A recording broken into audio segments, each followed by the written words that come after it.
আল্লাহর নবী বলেন, পৃথিবীর মানুষ শুনে রেখো, তোমরা অন্যায় করা থেকে বেঁচে থাকো, পাপ করা থেকে বেঁচে থাকো।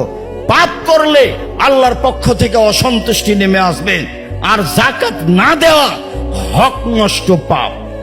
বাপ মারা গেছেন, 2 ছেলে রেখে গেছেন, জমি 2 ছেলের মাঝে ভাগ হবে, হক নষ্ট হবে না। একজন যদি নেই, একজন যদি না নেয়, না দেয়, তাহলে হক নষ্ট হবে।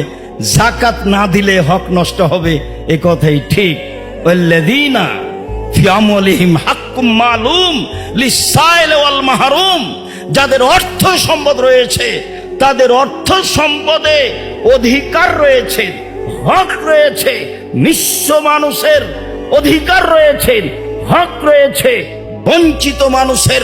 তাহলে বোঝা যাচ্ছে যারা যাকাত দেয় না তারা গরিবের টাকা মেরে খায়, যারা যাকাত দেয় না তারা নিঃস্ব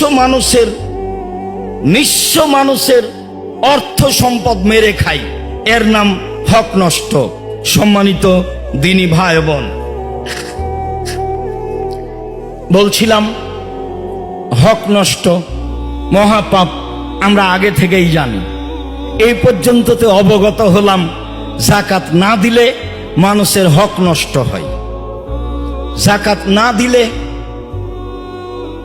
মানুষের হক মেরে খায়, অসহায় নিঃস্ব মানুষের হক মেরে খায়।